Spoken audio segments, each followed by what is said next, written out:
Hello friends, pedagogy of commerce की मैं third video लेकर आई हूँ। कई बार हमें छोटी छोटी चीज़ें नहीं पता होती, तो इसलिए मैं आपके सिलेबस में से इसे कवर करने की कोशिश कर रही हूँ। और अगर एग्ज़ामिनर पूछ ले तो आप इजली टिक लगा पाओ। ठीक है, तो मैं फर्स्ट क्वेश्चन स्टार्ट करती हूँ पेडागोजी ऑफ कॉमर्स का। हिंदी में लिखा हुआ है स्टॉक क्या है, इंग्लिश में है व्हाट इज स्टॉक। ठीक है, फर्स्ट ऑप्शन है किसी निश्चित समय पर व्यापार के साथ उपलब्ध माल की मात्रा को स्टॉक कहा जाता है। The quantity of goods available with a trade at a given time is called stock. ठीक है, सेकंड ऑप्शन है जिन पुस्तकों में व्यापारिक लेन देन लिखे जाते हैं उन्हें स्टॉक कहा जाता है। Books in which trading transactions are written are called stocks. Third option है क्रेडिट पर बिकने वाले सामान को स्कंद कहा जाता है। Goods sold on credit are called stock. और फोर्थ ऑप्शन है इनमें से सभी, ऑल ऑफ दीज। ठीक है, तो फर्स्ट ऑप्शन करेक्ट है। पढ़ लीजिए, याद कर लीजिए इसको कि स्टॉक क्या होता है। किसी निश्चित समय पर व्यापार के साथ उपलब्ध माल की मात्रा को स्टॉक कहा जाता है। The quantity of goods available with a trade at a given time is called stock. ठीक है, आगे बढ़ते हैं नेक्स्ट क्वेश्चन पर। यह भी आपको पता होना चाहिए, देनदार किसे कहते हैं, व्हाट इज अ डेटर। ठीक है, देनदार किसे कहते हैं। फर्स्ट ऑप्शन है उधार बेचे गए माल की राशि को प्राप्त होने की उम्मीद ना हो। ठीक है, जब उम्मीद नहीं होती तो वह देनदार कहलाता है। इंग्लिश में है if the amount of goods sold and borrowed is not expected to be received it is called debtor. Second option है जिन व्यक्तियों से उधार माल खरीदा गया हो उन्हें व्यवसाय के देनदार कहते हैं। ठीक है, people from whom borrowed goods have been purchased are called debtors of the business. Third option है जिन व्यक्तियों को उधार माल बेचा गया हो उन्हें व्यवसाय के देनदार कहा जाता है। The persons to whom the borrowed goods have been sold are called debtors of the business। Fourth option है इनमें से सभी, ऑल ऑफ दीज। तो आंसर थर्ड इज करेक्ट। जिन व्यक्तियों को उधार माल बेचा गया हो, उधार माल बेचा गया हो उन्हें व्यवसाय के देनदार कहा जाता है। Third option is correct. चलिए आगे बढ़ते हैं। अब लेनदार किसे कहते हैं, what is creditor called. First option है जिन व्यक्तियों से उधार माल खरीदा गया हो उन्हें व्यवसाय के लेनदार कहते हैं। People from whom borrowed goods have been purchased are called creditors of the business. Second option है जिन व्यक्तियों को उधार माल बेचा गया हो उन्हें लेनदार कहते हैं। Those to whom the borrowed goods have been sold are called creditors. Third option है व्यवसाय के स्वामी के द्वारा अपने निजी एवं घरेलू उपयोग के लिए व्यवसाय से निकाली गई नकद राशि है लेनदार। Cash withdrawn from the business by the business owner for his personal and domestic use. और फोर्थ ऑप्शन है इनमें से सभी, ऑल ऑफ दीज। तो फर्स्ट आंसर इज करेक्ट है जिन व्यक्तियों से उधार माल खरीदा गया हो उन्हें व्यवसाय के लेनदार कहते हैं। ठीक है, आगे बढ़ते हैं। स्थिति विवरण क्या होता है, what is a balance sheet. Most important question. First option है व्यवसाय का स्वामित्व व्यवसायिक कार्यों को पूरा करता है। Ownership of the business completes the business operations. Second option है यह एक वित्तीय विवरण होता है जो व्यवसाय की वित्तीय स्थिति अर्थात संपत्तियां, दायित्व तथा पूंजी को दर्शाता है। It is a financial statement which shows the financial condition of the business, assets, liabilities and capital. दायित्व, संपत्तियां, पूंजी। ठीक है, थर्ड ऑप्शन है लेखा पुस्तकों तथा वित्तीय विवरणों को निष्पक्ष रूप से ईमानदारी से सभी सूचनाओं को शामिल करके तैयार करना चाहिए। Accounting books and financial statement should be prepared with fair honesty included all information. तो सेकंड ऑप्शन करेक्ट है। इसे याद कर लीजिए कि बैलेंस शीट क्या होती है, स्थिति विवरण क्या होता है। जब एक वित्तीय विवरण मतलब यह एक वित्तीय विवरण होता है, वित्तीय मतलब फाइनेंशियल स्टेटमेंट होती है जो व्यवसाय की वित्तीय स्थिति अर्थात सारी संपत्तियां, एसेट्स, लाइबिलिटीज, कैपिटल, दायित्व, पूंजी को दर्शाता है। ठीक है, आगे बढ़ते हैं। अप्राप्य ऋण क्या होता है? What is an sorry an लग गया गलती से, what is a bad debts, what is bad debts, ठीक है। फर्स्ट ऑप्शन है उधार बेचे गए माल की जिस राशि के प्राप्त होने की उम्मीद ना हो तो उसे प्राप्य ऋण कहते हैं। The amount of goods sold and loaned is not expected to be received. It is now often called debt. ठीक है। सेकंड ऑप्शन है उधार बेचे गए माल की जिस राशि के प्राप्त होने की उम्मीद हो उसे अप्राप्य ऋण कहते हैं। The amount of goods sold which is expected to be received is called unattainable डेब्ट। ठीक है। थर्ड ऑप्शन इनमें से कोई भी नहीं, नन ऑफ दीज। ठीक है, तो आंसर फर्स्ट इज करेक्ट। अप्राप्य ऋण का याद कर लीजिए, बैड डेट्स के बारे में याद कर लीजिए कि उधार बेचे गए माल की जिस राशि के प्राप्त होने की उम्मीद ना हो तो उसे अप्राप्य ऋण कहते हैं। ठीक है, आगे बढ़ते हैं।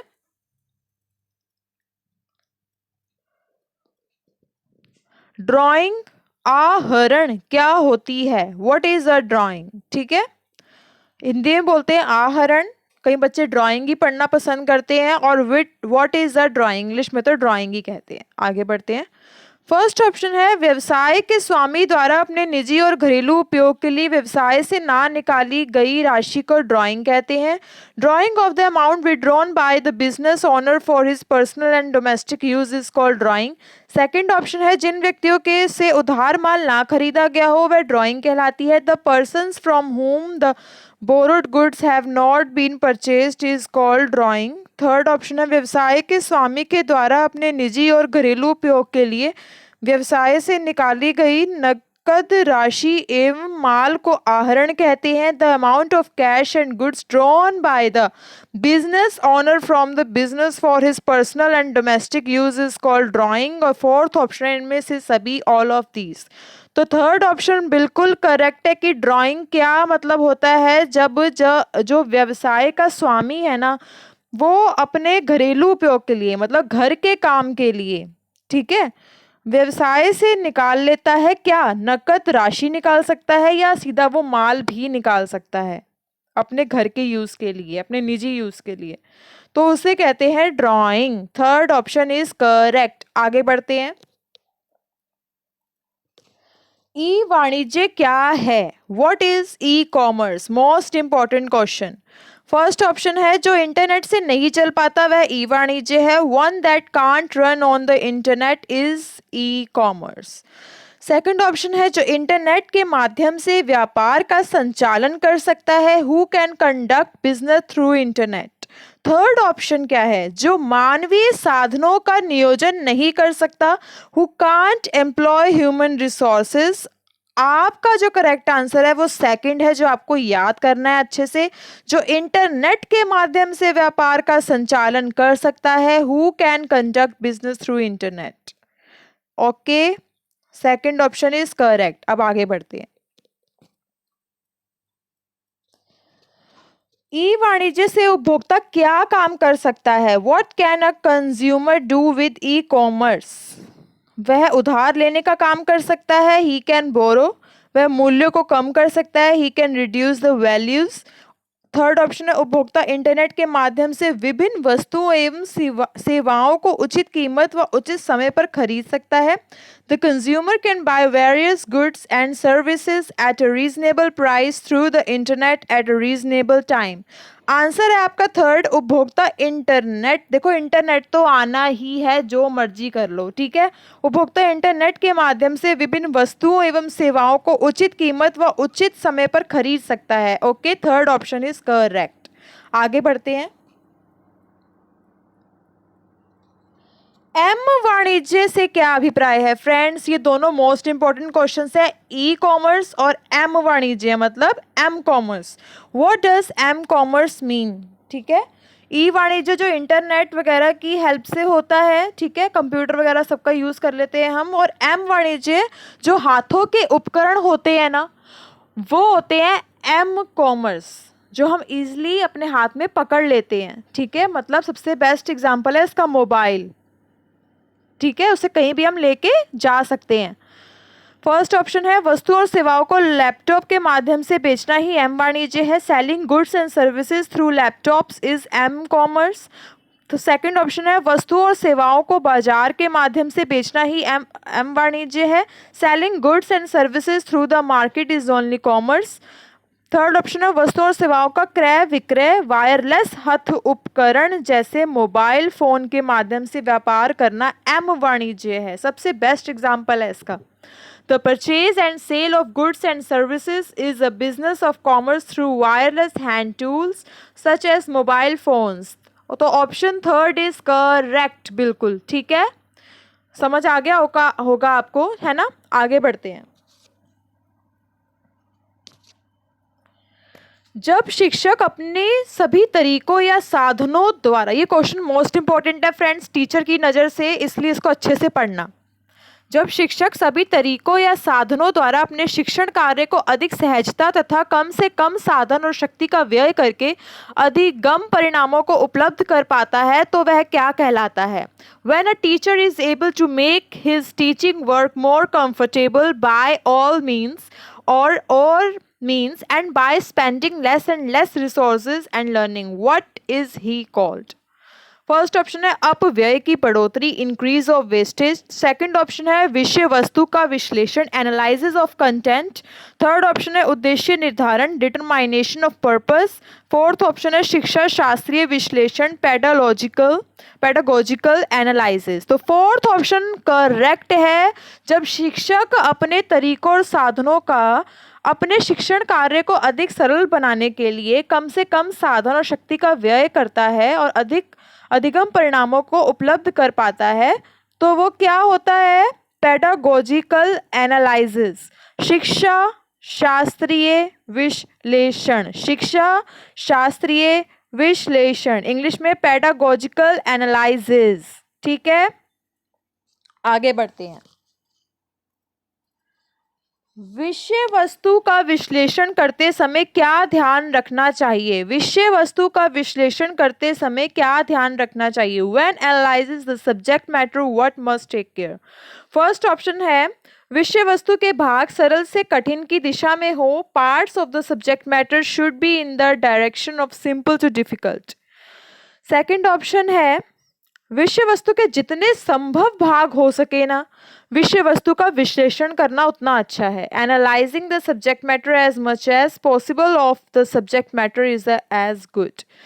थर्ड ऑप्शन है विषय वस्तु के खंडित भाग एक दूसरे से संबंधित होने चाहिए। खंडित भाग एक दूसरे से संबंधित, ये नहीं कि अलग अलग पढ़ा रहे हो और बच्चों को समझ ही ना आए कि भाई पहले मैंने दूसरा पढ़ा था, दूसरा अब पार्ट पढ़ रहा हूँ, तीसरा दूसरा है, ये क्या चक्कर है, मुझे तो पढ़ाई में कोई इंटरेस्ट नहीं आ रहा। तो आपको इंटरेस्ट क्रिएट करने के लिए आप जितने उसको इकाइयों में बांट सके और जितना उसका खंडित भाग कर सके, डिवाइड कर सके।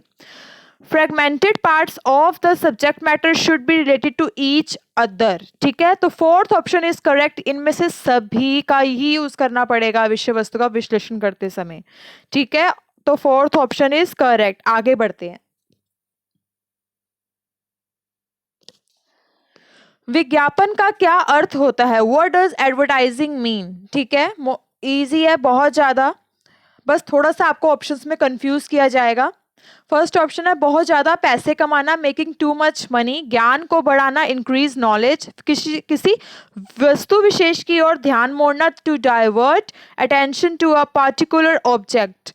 और फोर्थ है इनमें से सभी। तो आपका जो करेक्ट आंसर है वो थर्ड है, अच्छे से याद कर लो, किसी वस्तु विशेष की ओर ध्यान मोड़ना। एडवर्टाइजिंग का क्या काम है? डेटॉल की ऐड आती है, जॉनसन बेबी की ऐड आती है, शैम्पूज की ऐड आती है, सनसिल्क वगैरह की, तो वो ध्यान मोड़ रहे हैं ना हमारा, है ना। तो वही तो बिजनेस है, वही विज्ञापन है, उसी से बिजनेस चल पाता है, किसी वस्तु विशेष की ओर ध्यान मोड़ना। ठीक है, आगे बढ़ते हैं। Third option is correct. विज्ञापन के माध्यमों को किन किन श्रेणियों में बांटा गया है? ये आपको पता होना चाहिए कि विज्ञापन के माध्यमों को किन किन श्रेणियों में बांटा गया है। In which categories are the mediums of advertising? First option है प्रिंट विज्ञापन, डाक द्वारा, प्रत्यक्ष विज्ञापन, बाह्य विज्ञापन, विविध विज्ञापन।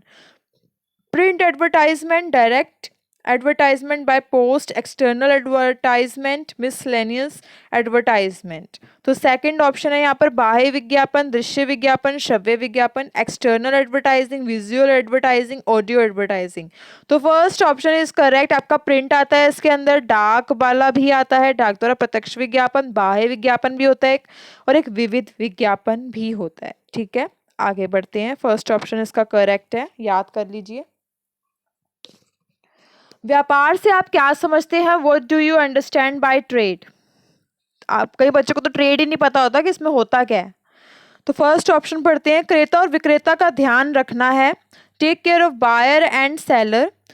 सेकंड ऑप्शन है सिर्फ विक्रेता को माल बेचना है, only seller has to sell goods. Third option है क्रेता एवं विक्रेता दोनों के पारस्परिक लाभ हेतु वस्तु एवं सेवाओं के विनिमय से है, exchange of goods and services for mutual benefits of both buyer and seller. तो और फोर्थ ऑप्शन है इनमें से सभी, ऑल ऑफ दीज। तो आंसर थर्ड है आपका, क्रेता एवं विक्रेता दोनों के पारस्परिक लाभ हेतु वस्तु एवं सेवाओं के विनिमय से है। विनिमय मतलब होता है लेन देन से है। ठीक है, व्यापार में लेन देन ही तो होता है, क्रय विक्रय का काम होता है ना। तो थर्ड ऑप्शन इज करेक्ट। आगे बढ़ते हैं। व्यापार के मुख्यतः कितने प्रकार हैं? What are the main types of business? 6 हैं, 8 हैं, 2 हैं। तो आपका इसमें करेक्ट आंसर याद कर लीजिए अपना। Third option is correct. व्यापार के मुख्यतः 2 प्रकार होते हैं। व्यापार के मुख्यतः 2 प्रकार होते हैं। ठीक है, तो third option is correct. Okay, ये वीडियो यहाँ पर ही ख़त्म होती है। मैंने इससे पहले 2 वीडियोज़ और डाली हुई हैं, ये मेरी तीसरी वीडियो है। इनको अच्छे से वीडियोज़ को देखकर याद कर लीजिए। ठीक है, और वीडियो को देखकर ही ऑलमोस्ट हमें अच्छे से याद हो पाता है। ठीक है, तो मैं यही कहना चाहूँगी कि अच्छे से याद कीजिए, अच्छे से तैयारी कीजिए। ओके, डरना नहीं है। हाँ बिल्कुल, डर थोड़ा ज़रूर लगेगा क्योंकि ये हमारे साथ पहली बार हो रहा है ना। एमसीक्यूज़ क्वेश्चंस का पैटर्न पहली बार आ रहा है बच्चों के लिए, तो उनको थोड़ी दिक्कत तो हो रही है। चलिए कोई बात नहीं, तैयारी तो फिर भी हमें करनी है, चाहे जैसे तैसे करें। ठीक है, all the very best friends. Okay, bye bye.